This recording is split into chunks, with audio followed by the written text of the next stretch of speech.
बच्चों तहे दिल से आपका स्वागत है आपके अपने channel physics with Ankur sir में। आज हम वर्क एनर्जी पावर चैप्टर के जेई के 2021 से 2025 के सेलेक्टेड क्वेश्चंस लेके आए हैं। लगभग 30 क्वेश्चन जो आपके ऑलमोस्ट सारे कॉन्सेप्ट्स को अच्छे से कवर अप कर दें। उन 30 क्वेश्चन को अब हम डिस्कस करने वाले हैं। जाहिर सी बात है कि अब 100 क्वेश्चन एक चैप्टर के लगा पाना आपके लिए मुश्किल रहेगा, तो ये 30 क्वेश्चन करके भी आप अपने आप को संतुष्ट कर सकते हैं कि ये 30 क्वेश्चन भी किसी टीचर ने सेलेक्ट करके डाले हैं तो अच्छे क्वेश्चंस होंगे और अच्छी वैरायटी कवर हो जाएगी। कम क्वेश्चन में ज़्यादा कॉन्सेप्ट्स कवर अप हो जाएंगे। आइए स्टार्ट करते हैं। तो work energy power JEE selected PYQs है, हमारा पहला टॉपिक है इसमें वर्क, है ना बच्चों। आ जाइए स्टार्ट करते हैं। तो क्वेश्चन है हमारा पहला क्वेश्चन है हमारा, एक हाइड्रोलिक लिफ्ट है। इन hydraulic lift the surface area of the input piston 6 centimetre square है। तो इनपुट पिस्टन जो है ना बच्चों, उसका एरिया है 6 सेंटीमीटर स्क्वायर, कोई दिक्कत वाली बात ही नहीं है। उसके बाद में कह रहे हैं and that of the output piston 1500 centimetre square है। तो आउटपुट पिस्टन जो है उसका एरिया आपका 1500 सेंटीमीटर स्क्वायर है। नॉट ड्रॉन टू स्केल, अब इतना डिफरेंस तो कहाँ ही बना पाऊंगा मैं डायग्राम में। 1500 सेंटीमीटर स्क्वायर है। इसमें ऑब्वियसली एक इनकॉम्प्रेसिबल लिक्विड भरा होता है, इनकॉम्प्रेसिबल फ्लूइड, आइडियल फ्लूइड भरा होता है, ठीक है। If 100 Newton force is applied on the input piston पे आपने 100 न्यूटन का फोर्स अप्लाई किया है। 100 Newton force is applied on input piston. तो फिर क्या हुआ यहाँ पर, फिर ये हुआ the output piston is raised bye 20 centimetre. तो वर्क डन कितना है किलो जूल में। तो आपने आउटपुट पिस्टन को 20 सेंटीमीटर रेज कर दिया। तो आप जानते ही हैं पास्कल्स लॉ के हिसाब से इन दोनों पिस्टन्स पे जो प्रेशर है वो सेम आएगा। Pressure in a liquid in equilibrium of rest pressure is equal at the same level पे प्रेशर सेम होता है, ठीक है। तो यहाँ पर पास्कल्स लॉ के हिसाब से हमने प्रेशर P1 और P2 इक्वेट कर दिया और प्रेशर होता है force upon area 100/6 is equal to, यहाँ पर फिर से ये वाला फोर्स ले लो F2 और डिवाइडेड बाई एरिया इसका इस बार 1500 है, सही बात है। तो यहाँ से F2 आ जाएगा आपका 1500 इंटू 100 डिवाइडेड बाई 6, सही है। और सेंटीमीटर स्क्वायर से सेंटीमीटर स्क्वायर कैंसिल ही हो जाएगा तो फोर्स न्यूटन में ही आएगा। अब डिस्प्लेसमेंट 20 सेंटीमीटर की है तो वर्क डन होता है फोर्स और डिस्प्लेसमेंट का प्रोडक्ट। तो यहाँ पर हो जाएगा 1500 इंटू 100 डिवाइडेड बाई 6 और 20 सेंटीमीटर को 0.2 मीटर कर दिया। तो यहाँ से देख लीजिए वर्क डन कितना प्राप्त होता है बच्चों। आसान सवाल है। वर्क डन हो जाएगा आपका यहाँ से, इसको काट के आप 0.1 कर दीजिए, इसको काट के आप 3 कर दीजिए, इसको काट के आप 500 कर दीजिए, है ना, 500, ठीक है।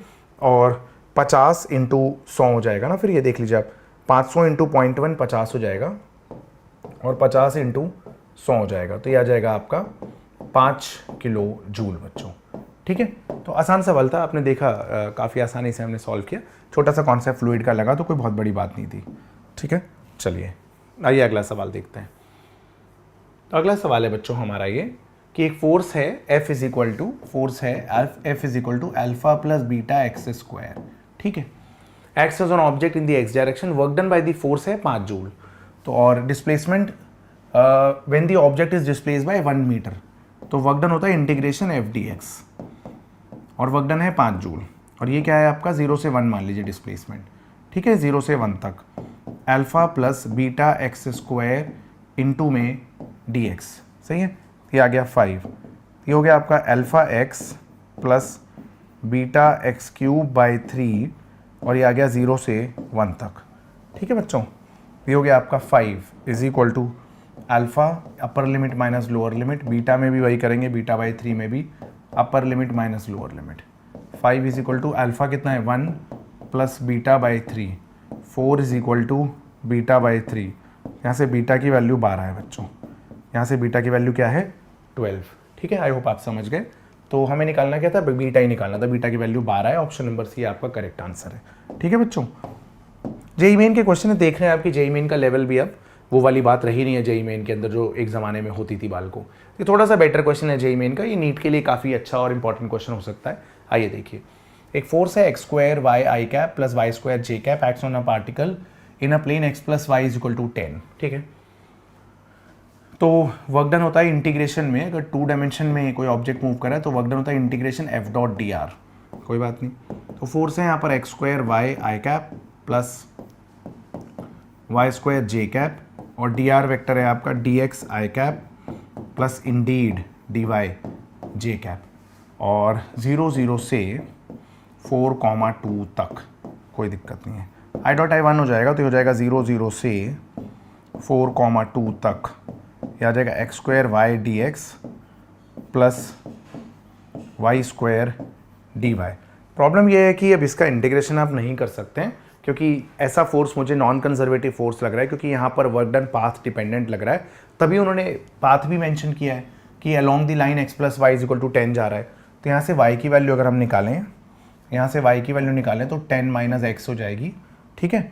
और अगर हम dy निकालें तो dy माइनस डी एक्स के बराबर हो जाएगा, ठीक है ना बच्चों, परफेक्ट है। अगर हमने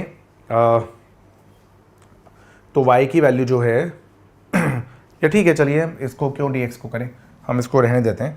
तो वर्क डन हो जाएगा हमारा ये 0 0 से 4,2 तक, है ना। और एक्स स्क्वायर वाई की जगह आएगा आपका 10 माइनस एक्स, और dx रहने दीजिए ना इसे, और ये आ जाएगा आपका यहाँ पर वाई स्क्वायर डी वाई। अब यहाँ इंटीग्रेशन करिए आप, तो ये सिर्फ x की लिमिट्स डालिए अब 0 से 4 तक, 10x square minus x cube D X, और साथ में 0 से 2 तक सिर्फ y की limits Y square D Y. तो अब यहाँ बस आपके हिस्से का काम रहेगा 10x cube by 3 minus x4 by 4 0 से 4 तक, और वाई स्क्वायर का वाई क्यूब बाई 3 0 से 2 तक, ठीक है बच्चों। क्वेश्चन नंबर 3 था ये। क्वेश्चन नंबर 3 का आंसर क्या आएगा सॉल्व करके कमेंट्स में लिख दीजिएगा। क्वेश्चन नंबर 3 का आंसर ये आ रहा है। मेजर पार्ट जो था वो मैंने आपको बता दिया, आपके हिस्से का काम रहेगा पूरा आंसर निकालना। आ जाइए अगला सवाल देख लेते हैं बाल को। Particle of mass m moves along a straight line with the velocity increasing with distance according to, अच्छा तो वेलोसिटी जो है वो कुछ अल्फा टाइम्स रूट एक्स पे डिपेंडेंट है, ठीक है। Total work done by all the forces applied on the particle during its displacement from x equal to 0 to x equal to d is क्या होगा। अच्छा ठीक है, तो पहले देखिए इनिशियल काइनेटिक एनर्जी बताइए क्या होगी इसकी। इनिशियल काइनेटिक एनर्जी होगी हाफ एम, x जब 0 है तो वेलोसिटी 0 है, half m v square. Final kinetic energy क्या होगी इसकी, हाफ एम, x की जगह d पुट करना है तो वेलोसिटी हो जाएगी अल्फा रूट d का स्क्वायर। तो क्या आ गया बताइए, m alpha square d by 2। Work done क्या होता है, काइनेटिक एनर्जी का बदलाव, final kinetic energy minus initial kinetic energy. यही तो ब्यूटी है वर्क काइनेटिक एनर्जी थ्योरम की, यहाँ पर इंटीग्रेशन अवॉइड हो जाता है ना। तो बस फिर m alpha square d by 2 answer रहेगा। Option number C correct answer रहेगा। हाँ अगर आपका मन है, नहीं मेरा तो मन ही है कैलकुलस लगाने का, तो आइए आपके लिए कैलकुलस भी लगा देता हूँ, ठीक है। तो वेलोसिटी अल्फा रूट एक्स है तो d v by d x क्या होगा, ये होगा अल्फा रूट एक्स का डेरिवेटिव 1/2 रूट एक्स, ठीक है बिल्कुल सही है। तो एक्सेलरेशन होता है v into d v by d x, v into d v by d x, है ना। यहाँ से v हो गया आपका अल्फा रूट एक्स, और d v by d x alpha 1/2 root x से रूट एक्स उड़ा दिए तो एक्सेलरेशन आ गया अल्फा स्क्वायर बाई 2, एक्सेलरेशन है अल्फा स्क्वायर बाई 2, कॉन्स्टेंट है। फोर्स हो गया एम ए यानी m alpha square by 2। Work done हो जाएगा आपका इंटीग्रेशन में एफ डी एक्स, है ना। वैसे भी फोर्स कांस्टेंट आया तो क्या ही करना है, ठीक है। चलिए कर लीजिए, f m alpha square by 2 है, और वर्क डन के लिए वर्क डन को आप इंटीग्रेशन एफ डी एक्स मान लीजिए 0 से d तक, है ना। और ये आ जाएगा m alpha square by 2 into d. Same question same answer बच्चों, डिफरेंट अप्रोच, आप समझ गए। ऑप्शन नंबर सी वैसे करेक्ट आंसर है।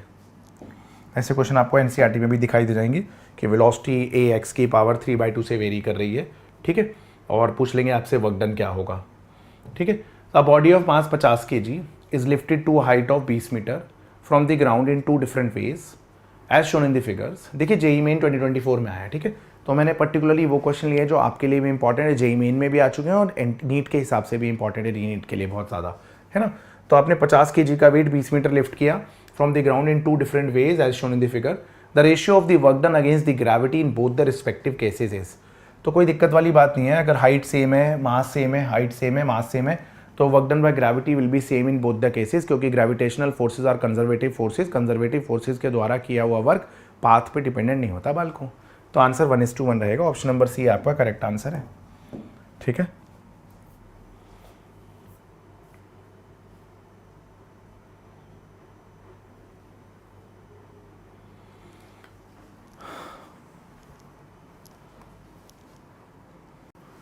चलिए बच्चों एक बार ये वाला क्वेश्चन देख लेते हैं। ये क्वेश्चन क्या पूछ रहा है हमसे, अ क्लोज सर्कुलर ट्यूब है जिसकी एवरेज रेडियस 15 सेंटीमीटर है, ठीक है, whose inner walls are rough, तो ये इसकी इनर वॉल्स जो है ना रफ है, यहाँ पर ये रफ है, तो इससे क्या होगा, फ्रिक्शन होगा, तो फ्रिक्शन थोड़ा ब्लॉक की जो एक्चुअल स्पीड होनी चाहिए ना ज़मीन पे पहुँचने पे वो नहीं होगी, थोड़ा उससे कम होगी, ठीक है, तो रफ है, ठीक है।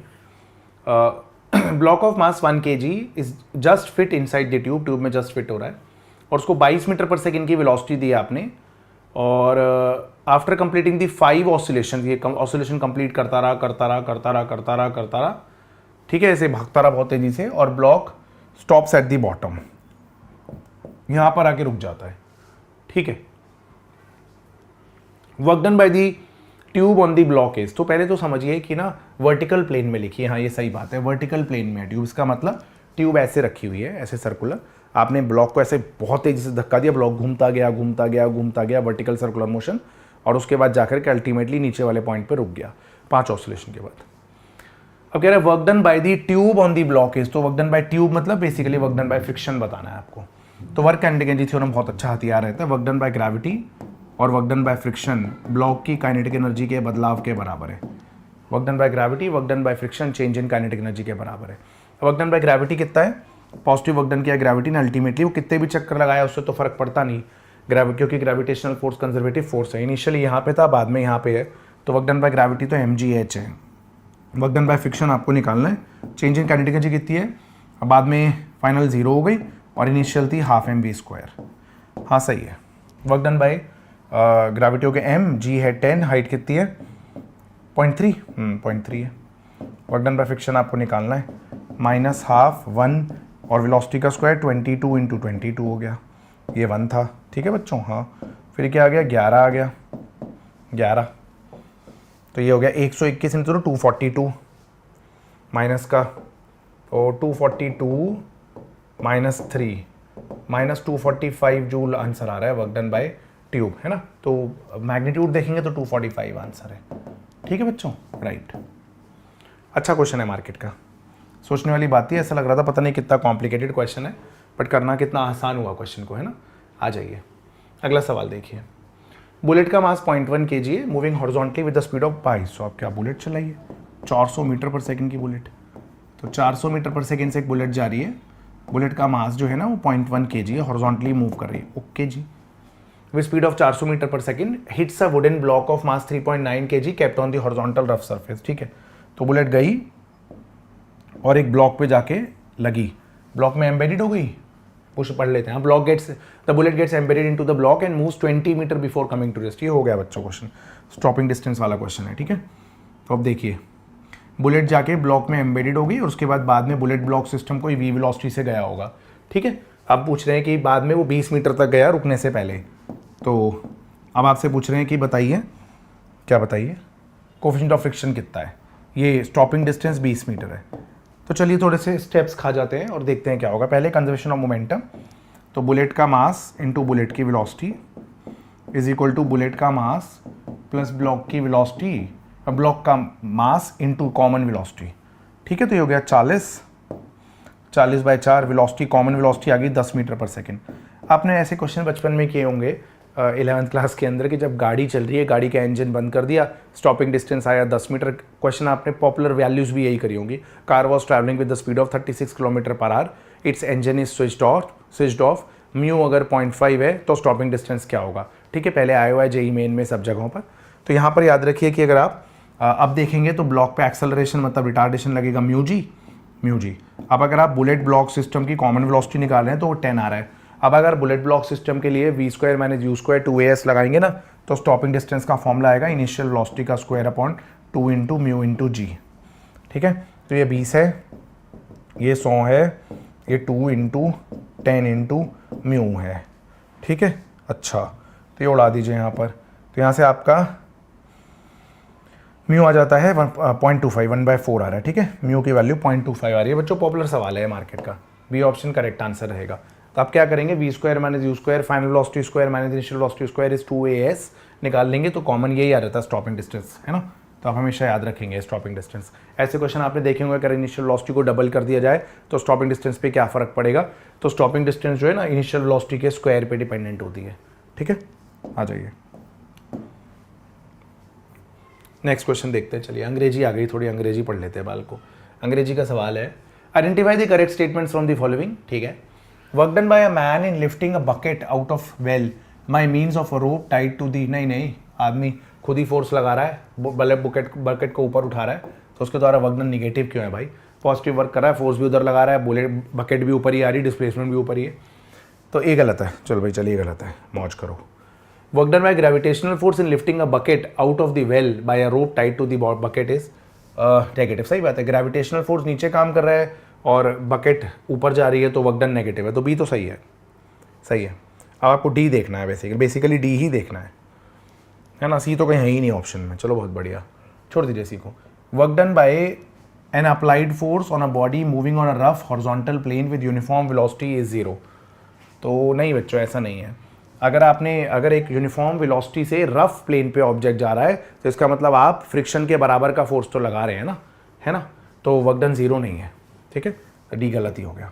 Work done by the air resistance on an oscillating pendulum is always negative. Air resistance हमेशा डिस्प्लेसमेंट के ऑपोजिट काम करेगा, तो इसलिए work done by air resistance हमेशा नेगेटिव रहेगा, है ना, ऑसिलेटिंग पेंडुलम के लिए। बी और ई करेक्ट आंसर था, डी ऑप्शन करेक्ट था, है ना। अब ये देख लीजिए, एक और देख लेते, देखिए कितना आसान मासूम सा क्वेश्चन है, लेकिन इसमें क्या होता है, बच्चा कई बार सॉल्व करते वक्त इसमें सिली मिस्टेक करने के बहुत ज़्यादा चांसेस होते हैं, तो एक बार क्वेश्चन को पढ़ लेते हैं कि क्या है। अरेंज करिए फॉलोइंग ग्राफ्स को descending order of total work done, W1 W3 W4, तो सबसे ज़्यादा फिर सबसे कम। सबसे ज़्यादा वर्क डन उसमें होगा जिसमें सबसे ज़्यादा पॉजिटिव एरिया हो, तो इसमें तो देखिए जितना पॉजिटिव मुझे लग रहा है। अब हमें x1 x2 x1 x0 की वैल्यू तो दे नहीं रखी है ना, कि कितना x1 है कितना x0 है, तो वो अंदाजे से ही देखना है हमें बेसिकली, है ना। तो मान लीजिए जितना नेगेटिव है उतना पॉजिटिव है, इसमें नेगेटिव ये है, पॉजिटिव 3 है, नेगेटिव 1 पॉजिटिव 2 और पॉजिटिव 1 नेगेटिव 1 2 3 2 नेगेटिव, है ना, ठीक है। तो मेरे हिसाब से सबसे ज़्यादा वर्क डन थर्ड वाले में आना चाहिए, फिगर में, इस वाली फिगर में आना चाहिए, क्योंकि इसमें ऊपर वाला एरिया सबसे ज़्यादा दिख रहा है मुझे, तो थर्ड वाले में सबसे ज़्यादा आना चाहिए। चलिए हो गया। W3 के बाद W2 की तो लड़ाई नहीं, W2 तो सेकंड नंबर पे ही आ रहा है, तो W2 को भी छोड़ दीजिए, क्योंकि 2 पॉजिटिव 1 नेगेटिव है, ठीक है। अब सुनिए, यहाँ पर एक और बात हो गई कि अगर हम W1 और W4 में देखें, तो W4 जो है ना वो नेगेटिव है, इसमें नेगेटिव ज़्यादा आएगा, क्योंकि देख लीजिए बच्चों ना, इसका ये एरिया हो गया, ये तो बहुत छोटा सा एरिया है, तो मुझे लगता है इसमें नेगेटिव एरिया थोड़ा ज़्यादा आएगा, तो W4 सबसे कम होना चाहिए, उसके बाद W1 होना चाहिए, तो आपका ये ए ऑप्शन आ जाना चाहिए, ठीक है। देख के समझ आना चाहिए, अंदाजे से ही बताना था, कोई न्यूमेरिकल वैल्यूज तो दे नहीं रखी है, तो W4 का एरिया मेरे हिसाब से नेगेटिव आ जाना चाहिए, क्योंकि नेगेटिव वाला पार्ट थोड़ा ज़्यादा है, और W1 देखने पे ऑलमोस्ट नेगेटिव पॉजिटिव बराबर सा ही लग रहा है, ठीक है। चलिए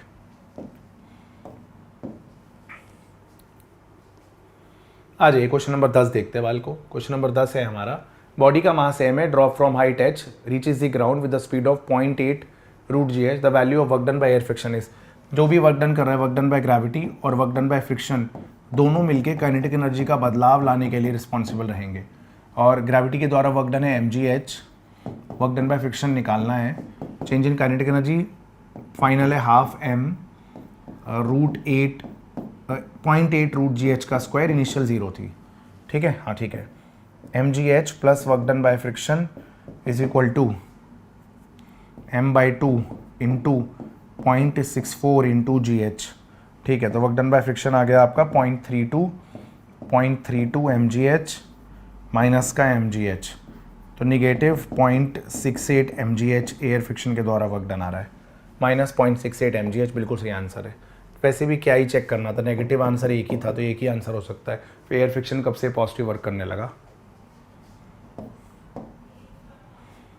आ जाइए बाल को, अब आ गए क्वेश्चन कुछ पावर के भी क्वेश्चन। देखिए आसान मुश्किल मुझे नहीं पता, एक तो ताज़े हैं 2025 के, 2025 24 21 23 ये वाले क्वेश्चन हैं, ऊपर से सुपर इंपॉर्टेंट सुपर काम के क्वेश्चन है, इरेलेवेंट क्वेश्चन नहीं है, तो आपको सीखने को मिलेगा और लगेगा कि थोड़ा कॉन्फिडेंस भी बूस्ट होगा कि हाँ जेईई मेन में ये लेवल आता है तो नीट में भी यही लेवल आना चाहिए, अपार्ट फ्रॉम 2025 जिसको कुछ गुस्से में ही बना दिया था पेपर किसी ने, है ना। आ जाइए, तो क्या है, एक ऑब्जेक्ट का मास 1000 ग्राम है, experiences the time dependent force F = 2t i cap 3t² j cap, तो power generated by the force at time t क्या होगा। तो देखिए मास तो 1 kg है, फोर्स होता है ma और वो है आपका 2t i cap plus 3t square J cap. मास तो 1 kg, तो एक्सेलरेशन आ गया 2t i cap plus, acceleration आ गया 2t i cap plus 3t square J cap. Acceleration होता है dv बाई dt, ये हो गया 2t i cap plus 3t square J cap, dv हो गया 2t i cap plus 3t square J cap dt। Integrate कर दीजिए आप, वेलोसिटी 0 से v तक, टाइम को 0 से t तक। हाँ ठीक है, यही कर सकते हैं, और क्या है, वेलोसिटी v, तो इसका तो t स्क्वायर आई कैप, यह आ जाएगा t cube j cap. Upper limit minus lower limit भी करने की जरूरत नहीं हो, तो दिख ही रहा है कि दूसरी लिमिट 0 ही है। अब पावर क्या होता है, पावर होता है फोर्स और वेलोसिटी का डॉट प्रोडक्ट, तो पावर हो जाएगा f dot v indeed. Force क्या है 2t i cap plus 3t square J cap dot velocity क्या है t square i cap plus t cube j cap. तो पावर आ गई यहाँ से 2t क्यूब प्लस 3t5, ठीक है, 2t cube plus 3t5 watt. तो option number C correct answer आ रहा है।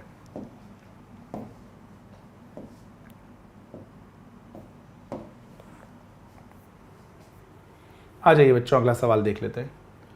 ये जेईई मेन 2025 का ही है।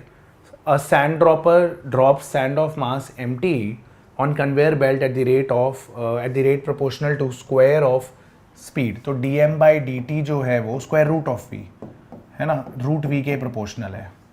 If p is the power delivered to run the belt at constant speed then which of the following relationship is true.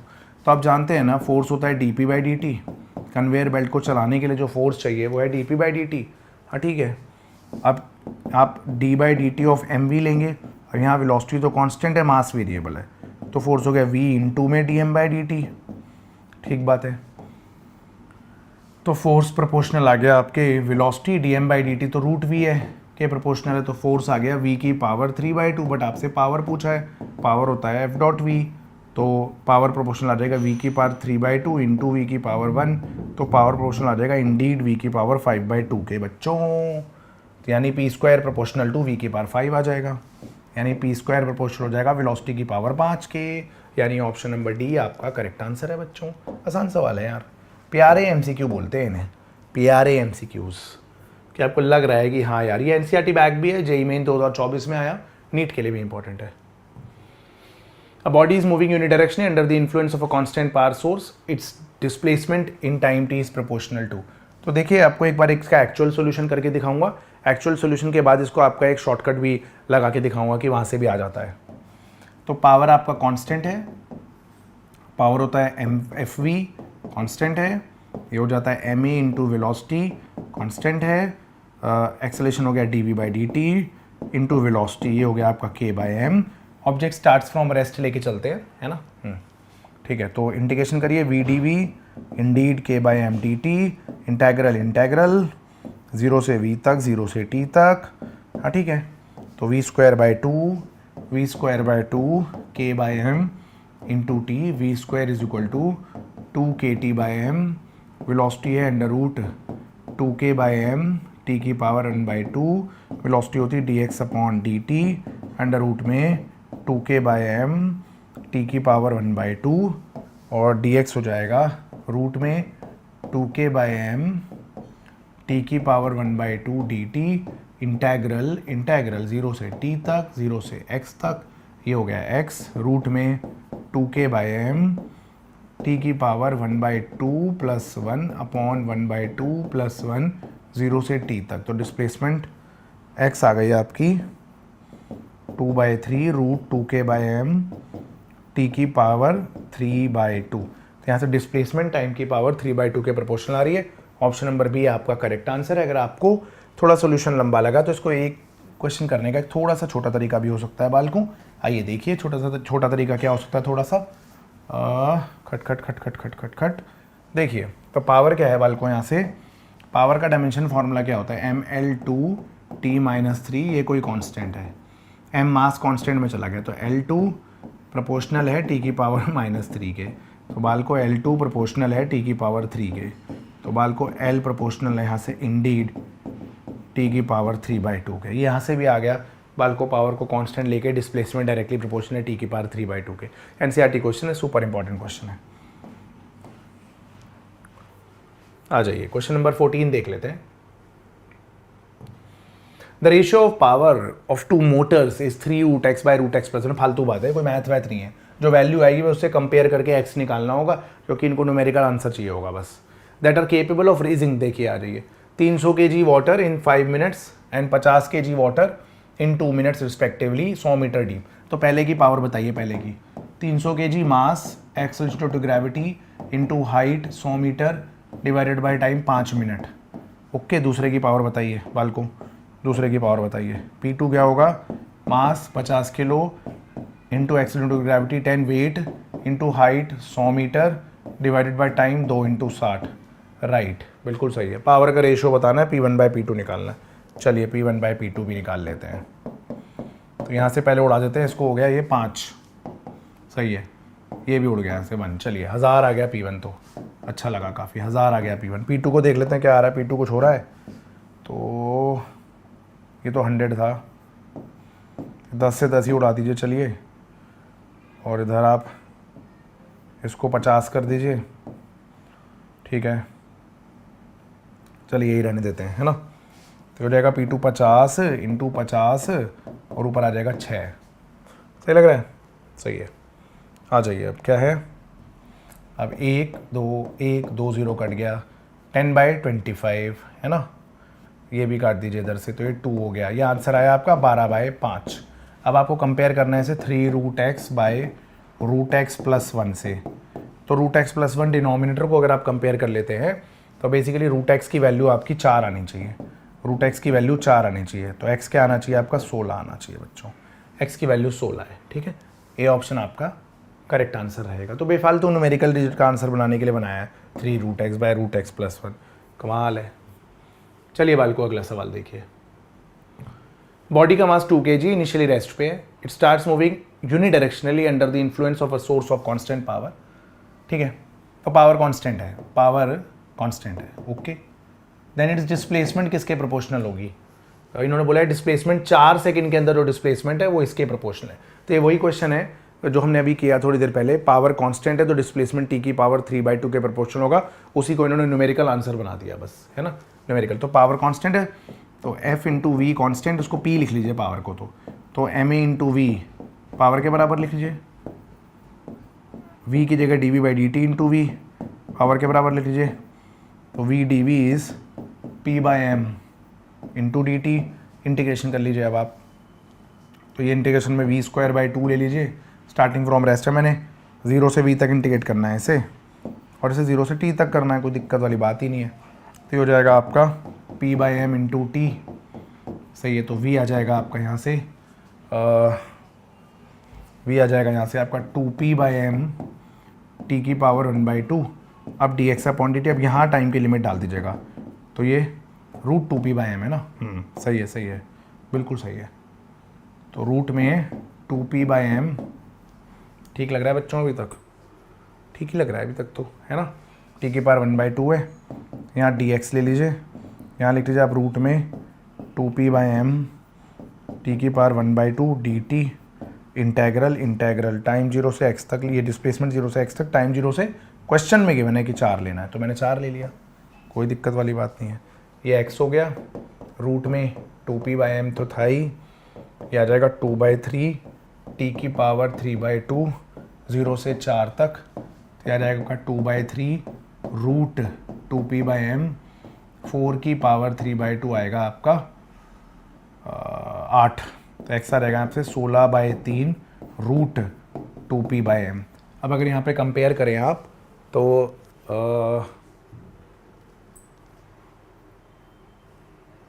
अच्छा मास 2 kg है, मास 2 kg है तो मास 2 kg लीजिए। 16/3 रूट में 2P/2 है ना, ये तो डिस्प्लेसमेंट मीटर है, यूनिट है, वो मास नहीं है, ठीक है। तो यहाँ से आप कंपेयर करेंगे तो ये आ जाएगा आपका अल्फा²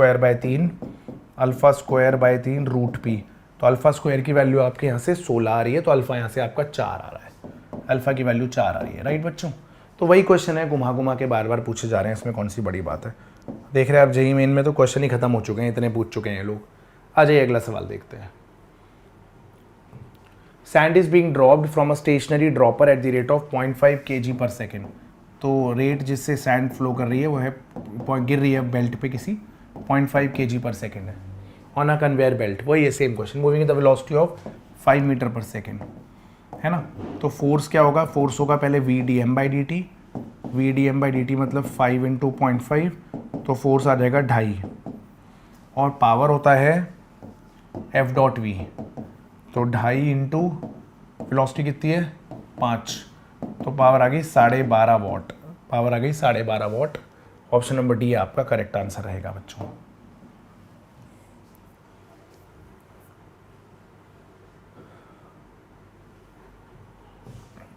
आइए बच्चों देखते हैं ये वाला सवाल क्या पूछ रहा है हमसे। तो सवाल है बच्चों, एक पार्टिकल को रिलीज किया गया from height S above the surface of the earth at certain height, it's kinetic energy is 3 times it's potential energy. बस ठीक है, तो आपने ऑब्जेक्ट को मान लीजिए एस हाइट से गिराया है, अब ये एक्स हाइट पे, ये मान लीजिए एस माइनस एक्स है ना, ज़मीन से।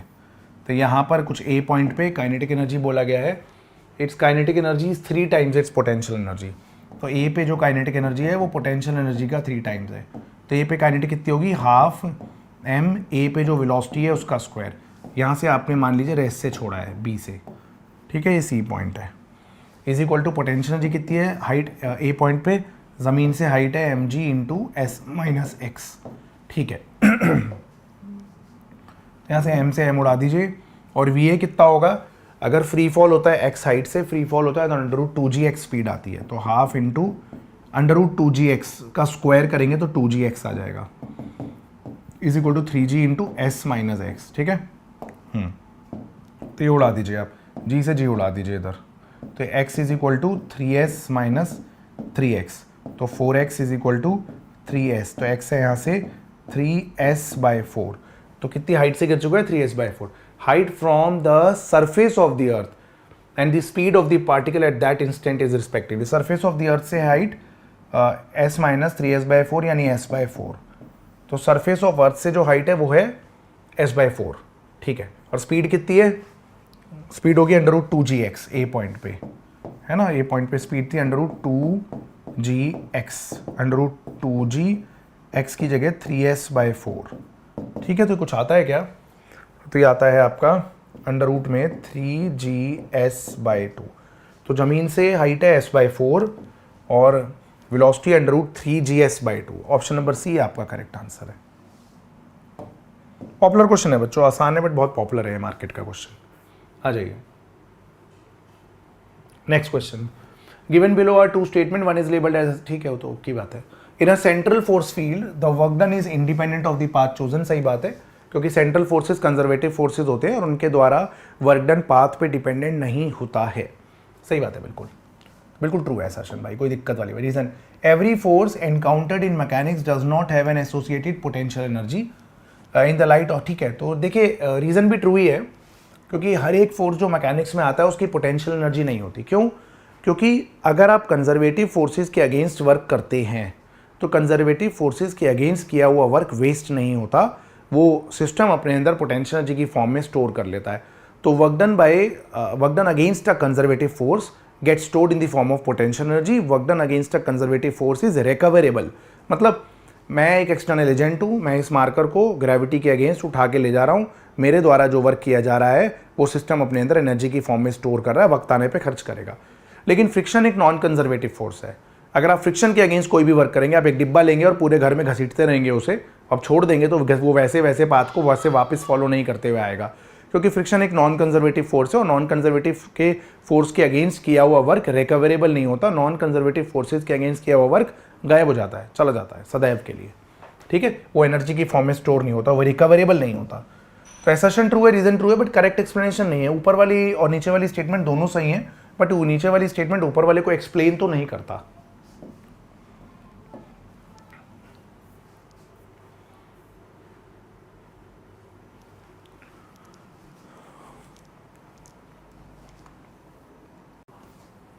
आइए बच्चों देखते हैं ये सवाल हमसे क्या पूछ रहा है। तो देखिए सवाल है, एक बीड है जिसका मास m है, slides without friction on the wall of a vertical circular hoop जिसकी रेडियस r है, ठीक है, as shown in the figure. The bead moves under the combined action of gravity and massless spring के attach to the bottom of the hoop, ठीक है। The equilibrium length of the spring R है और bead is release from the top of the hoop negligible zero speed से। Velocity of the bead when the length of the spring becomes r. तो अभी इस moment पे actually में spring की length खींच के आपने 2r कर दी है, बट स्प्रिंग की इक्विलिब्रियम लेंथ r है, तो extension in the spring r के बराबर है, ठीक है। सिर्फ कंजर्वेटिव फोर्सेज एक्ट कर रहे हैं, स्प्रिंग फोर्स और ग्रेविटेशनल फोर्स, तो हम मैकेनिकल एनर्जी को कंजर्व कर सकते हैं भली भांति यहाँ पर। तो ठीक है, करते हैं। स्प्रिंग की लेंथ जब r डिस्टेंस पे आ गई ना, स्प्रिंग की लेंथ फिर से जब r हो जाएगी ना, तो ये देख लीजिए यहाँ पर ना, ये भी r है, ये भी r है, ये भी r है, तो ये इक्विलैटरल ट्रायंगल बन जाएगा 60 डिग्री, ठीक है।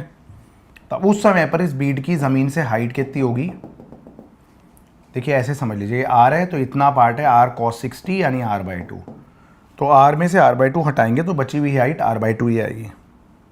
तो उस मोमेंट पे बीड की हाइट ज़मीन से r/2 रहेगी, और फिलहाल के लिए बीड की हाइट 2r है ज़मीन से, है ना, इससे रेफरेंस लेवल हमने इसे लिया है, ठीक है। ठीक है, तो हम मैकेनिकल एनर्जी कंजर्व करते हैं। तो पहले पोटेंशियल एनर्जी कितनी है, mg इंटू 2r जब टॉप मोस्ट पॉइंट पे। स्प्रिंग पोटेंशियल एनर्जी कितनी है, हाफ kx², x भी r के बराबर है। बाद में ज़मीन से potential energy mg into height है r/2, और काइनेटिक को मैं हाफ mv² बोल देता हूँ। हाँ ठीक है, कोई दिक्कत वाली बात नहीं है।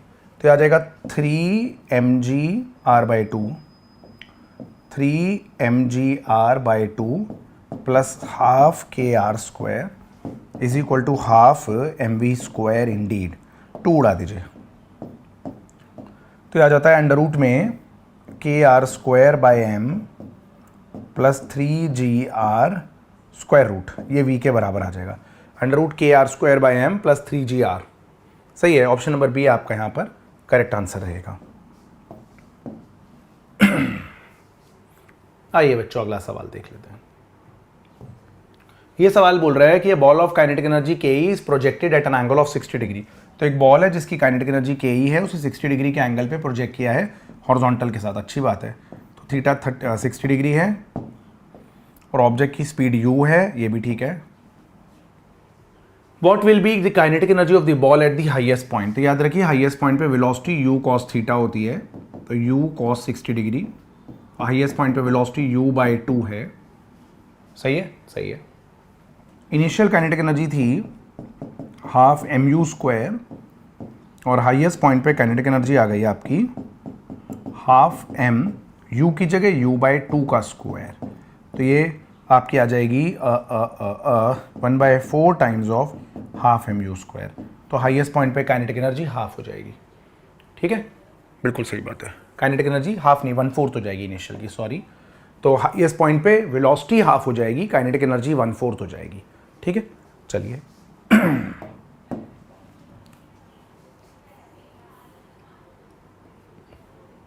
अगला सवाल देख लीजिए। बुलेट का मास 50 ग्राम है, fired with the speed of 100 metre पर second on a plywood and emerges with 40 metre पर सेकंड। तो percentage loss of kinetic energy क्या है, ये तो आसान है। लॉस निकालना है तो initial kinetic energy minus final kinetic energy divided by initial kinetic energy into में 100। हाँ सही बात है। तो u², रुक जाइए, तो u² minus v² bye u² into 100, तो ठीक है 1 minus v² bye u² into 100, ये भी ठीक है। तो 1 minus 40 into 40 divided by 100 into 100 और फिर से 100, ये भी ठीक है। तो 1 माइनस ये आ जाएगा आपका 16/100 0.16 इंटू 100, तो यह आ जाएगा आपका 84% काइनेटिक एनर्जी का लॉस हो गया है, ठीक है। ऑप्शन नंबर सी आपका करेक्ट आंसर है बच्चों। आसान सवाल था, बहुत ही आसान। आइए क्वेश्चन नंबर 22 देखते हैं। बॉडी का मास m है, slides from rest along the curve of a vertical circular from point A two point B in frictionless path, velocity of the body at B is. ठीक है, इसमें क्या दिक्कत है, यहाँ देख लीजिए ज़मीन से हाइट कितनी है, ये तो r है तो r sin theta r by √2 होगा और ये भी r है। तो बस मैकेनिकल एनर्जी कंजर्व कर दीजिए। ए पे kinetic at A plus potential at A equals to kinetic at B plus potential at B. A पे काइनेटिक 0 है, ए पे पोटेंशियल कितनी है mg इंटू हाइट कितनी है r plus r by √2। B पे kinetic half m v square है, B पे पोटेंशियल 0 है। m से m उड़ा दीजिए m से m उड़ा दीजिए तो v स्क्वायर हो गया यहाँ पर आपका। चलिए वैल्यूज़ ले लेते हैं पहले।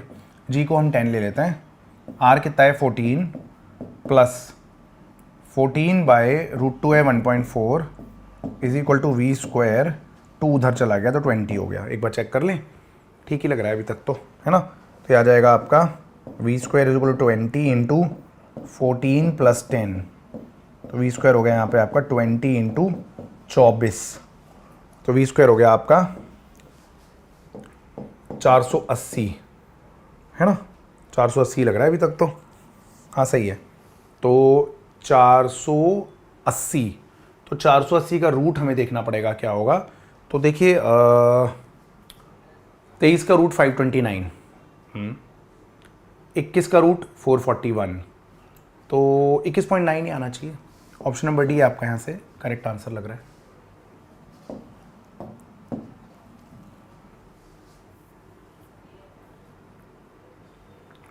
आइए बच्चों देखते हैं सवाल क्या बोल रहा है। A bob of mass m is suspended by a light string of length L.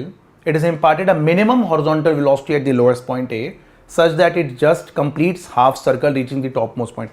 तो just vertical circle complete हो रहा है तो उसके लिए velocity क्या होती है बॉटम मोस्ट पॉइंट पे √5gr और टॉप मोस्ट पॉइंट पे कितनी हो जाती है फिर √gl हो जाती है। फिक्स है ना ये तो जस्ट वर्टिकल सर्कल के लिए। तो रेशियो ऑफ ये तो हो गया kinetic energy at a upon kinetic energy at b का ratio. Kinetic energy at a क्या है हाफ m इंटू 5gl और हाफ m इंटू gl। तो रेशियो आ गया काइनेटिक एनर्जी एट ए और काइनेटिक एनर्जी एट बी का 5:1। ठीक है बच्चों, option number A correct answer है।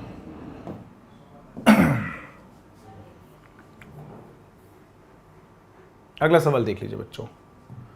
पोटेंशियल एनर्जी फंक्शन आपको गिवन है, u है आपका 2x square plus 3y square plus 3y cube है, वो ध्यान से देखना पड़ेगा हमें। 3y cube 2x square plus 3y cube plus 2z। x, y, z are in meter. Magnitude of x component of the force acting on the particle at 1, 2, 3 is। तो कोई बात नहीं है, del u by del x निकालना है बस आपको, minus का del u by del x, x component of the force है तो -4x x component of the force है। अब x की वैल्यू क्या है 1 मीटर है तो -4 न्यूटन जो है वो x component of the force है। ऑप्शन में साइन तो है नहीं तो ए ऑप्शन ही ले लेते हैं 4 न्यूटन।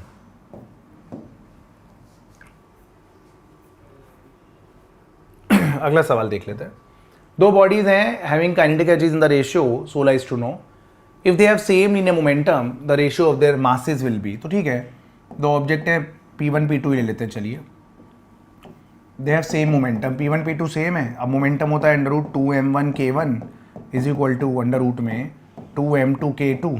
सही बात है, तो 2 से 2 उड़ा दीजिए, स्क्वायरिंग कर दीजिए तो m1 into k1 is equal to m2 into k2। k1 upon k2 यहाँ से आपका m2 बाई m1 आएगा और काइनेटिक एनर्जी का रेशियो है 16:9 तो मासेस का रेशियो 9:16 हो जाएगा फिर, है ना। m1 बाई m2 का रेशियो देखेंगे ना आप तो 9:16 हो जाएगा। Option number C correct answer है।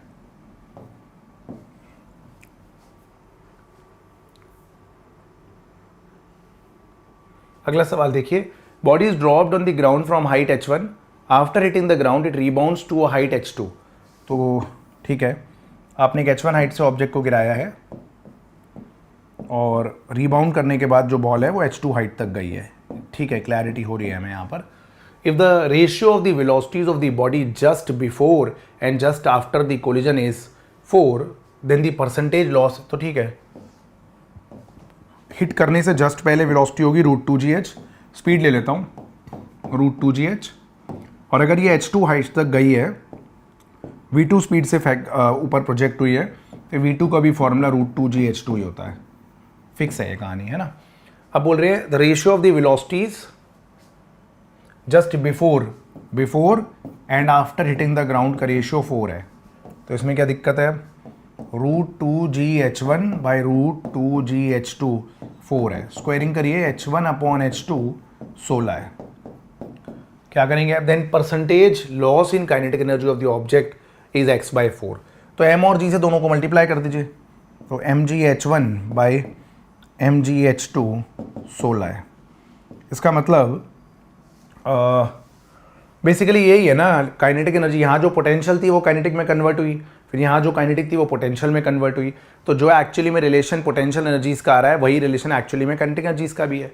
तो बोल रहे हैं percentage loss in kinetic energy बताना है ना, percentage loss in kinetic energy. तो वैसे देख लीजिए mgh1 16 mgh2 के बराबर है ना, 16 mgh2 के बराबर है, ठीक है। mgh1 16 mgh2 के बराबर है, तो percentage loss of kinetic energy क्या है देख लीजिए। तो परसेंटेज लॉस है, पहले कितना है 16 mgh2 माइनस बाद में mgh2 अपॉन फिर से 16 mgh2 और इंटू में 100, ये आ जाएगा आपका 15/16 इंटू में 100। अगर इसको काटेंगे तो ये आएगा 16, ये 4, ये 25, तो ये कितना आ जाएगा 25 इंटू 15 375, 375/4, 375/4। ये x/4 बोला गया है, तो x की वैल्यू यहाँ से कंपेयर करने पे 375 है, ठीक है बच्चों, राइट।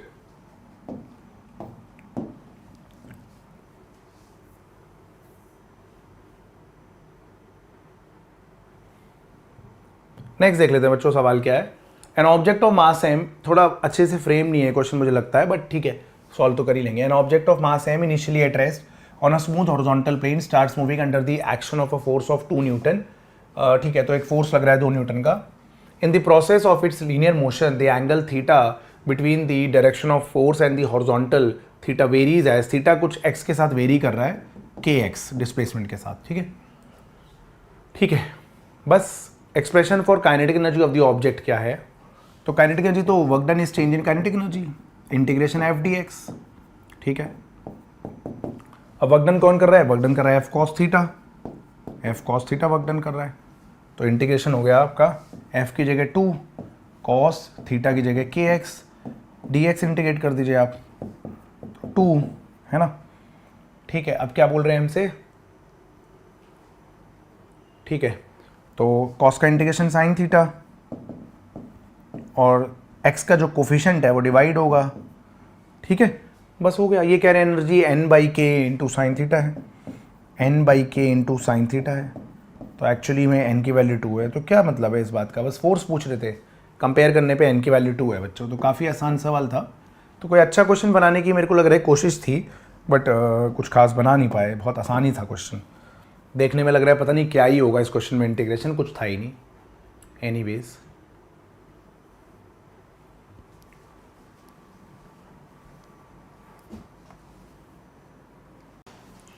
आइए बच्चों देखते हैं ये सवाल हमसे क्या पूछ रहा है। तो सवाल है, बुलेट का मास 200 ग्राम है, उसकी इनिशियल काइनेटिक एनर्जी 90 जूल है, उसे एक लार्ज स्विमिंग पूल में आपने फायर कर दिया और उसकी काइनेटिक एनर्जी अल्टीमेटली 40 जूल हो गई 1 सेकंड में।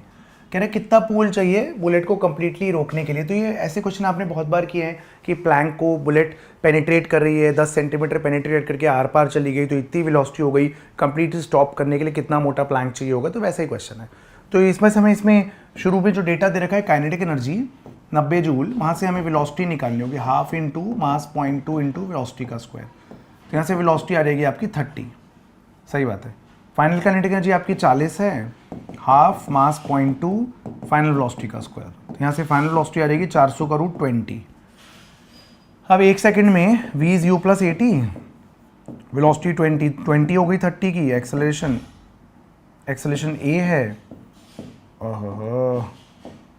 और एक्सेलरेशन a है और टाइम 1 है, तो यहाँ से एक्सेलरेशन -10 आ गया, ठीक है, एक्सेलरेशन -10 आ गया, परफेक्ट है। अब आपको बताना है कि कितनी लेंथ चाहिए उसको रोकने के लिए, तो फिर से v² - u² 2as लगा दीजिए। फाइनल वेलोसिटी अब आपको 0 चाहिए, इनिशियल वेलोसिटी आपकी 30 थी ही, एक्सेलरेशन -10 है इंटू डिस्प्लेसमेंट, यहाँ से डिस्प्लेसमेंट जो है 45 मीटर आ जाती है, तो 45 मीटर लंबा पूल चाहिए बुलेट को कंप्लीटली रोकने के लिए। ऑप्शन ए आपका करेक्ट आंसर रहेगा। देखिए अगला क्वेश्चन है बच्चों कि एक पार्टिकल है, उसका मास 500 ग्राम है। तो पार्टिकल का मास है 0.5 kg, is moving in a straight line और इसकी वेलोसिटी है 1/4, 0.25 का 1/4 x raise to the power 5/2। तो इनिशियल वेलोसिटी क्या होगी 1/4, x की जगह 0 की पावर 5/2, तो ये 0 आ गई। फाइनल वेलोसिटी क्या होगी 1/4, 4 की पावर 5/2, तो ये हो जाएगा फाइनल वेलोसिटी 1/4, तो 2 की पावर 5, 32/4 हो जाएगा 8। ठीक है, वर्क डन पूछा है तो वर्क डन काइनेटिक एनर्जी के बदलाव के बराबर है, m/2 कॉमन लेंगे, फाइनल वेलोसिटी का स्क्वायर माइनस वेलोसिटी का स्क्वायर, मास 0.5 है तो 1/2 इंटू 1/2 हो गया, 8 का स्क्वायर माइनस 0 का स्क्वायर, 64/4, 16 आंसर रहेगा बच्चों। ठीक है, तो ऑप्शन नंबर डी आपका यहाँ पर करेक्ट आंसर रहेगा। ये मुझे लगता है कि लॉज ऑफ मोशन का क्वेश्चन है, पर चलिए कोई बात नहीं। यूनिफॉर्म चेन की लेंथ है 6 मीटर। तो देखिए एक चेन है जिसकी लेंथ है 6 metre, okay, is placed on the table such that a part of its length is hanging over the edge of the table. तो कुछ हैंग कर रहा है, कुछ टेबल पे पड़ा है, ओके, नो प्रॉब्लम। ठीक है, परफेक्ट है। द सिस्टम रेस्ट पे है तो इक्विलिब्रियम में, तो coefficient of static friction between the chain and the surface of the table 0.5 है। तो maximum length of the chain hanging from the table is, तो ये आसान है। इसमें आपको क्या करना होता है, जो हैंगिंग पार्ट है उसका जो वेट है वो ऊपर रखे हुए पार्ट पे फ्रिक्शन के बराबर होना चाहिए। तो ए बी पार्ट पे जो फ्रिक्शन लग रहा है वो जो बी सी पोर्शन है उसके वेट के बराबर होना चाहिए। तो यही लॉजिक है बस, है ना, इक्विलिब्रियम रखना है। तो आपको ये एनएलएम का क्वेश्चन है, रुड़की 1995 में पहली बार आया था। आईआईटी का रुड़की का पेपर तब आईआईटी से अलग होता था, उसमें आया था। उसके बाद इसका वेरिएंट दिया है इन्होंने, बस वैल्यूज़ दे दी, है ना। तो जो ए बी पोर्शन पे फ्रिक्शन लग रहा है और जो हैंगिंग पोर्शन बी सी है, उन दोनों का वेट हम बराबर कर लेते हैं। ए बी पोर्शन पे फ्रिक्शन लगेगा mu mass upon length into length L minus Y. तो इतने पोर्शन का मास आ गया, ए बी पोर्शन का मास पर यूनिट लेंथ इंटू इतनी लेंथ, म्यू एम जी करना है तो जी। और हैंगिंग पोर्शन का weight mass per unit length into hanging portion की लेंथ से मास आ गया इंटू जी से आपका वेट आ गया इसका, है ना। m/l से m/l उड़ा दिए, g से g उड़ा दीजिए। तो mu l minus mu y is equal to y, यहाँ से y आ जाएगा mu into l divided by 1 plus mu. y क्या आ गया, mu l upon 1 plus mu आ गया बच्चों, है ना। म्यू कितना था 0.5, लेंथ थी 6 अपॉन 1 प्लस 0.5, तो हो गया 3/1.5। तो 2 मीटर लेंथ हैंग कर सकती है। आप एज अ डायरेक्ट फॉर्मूला याद रख सकते हैं कि कितनी लेंथ हैंग करती है इक्विलिब्रियम में, उसका फॉर्मूला है mu l upon 1 plus mu. तो 2 मीटर आंसर रहेगा बच्चों, है ना। आई होप आप समझ गए।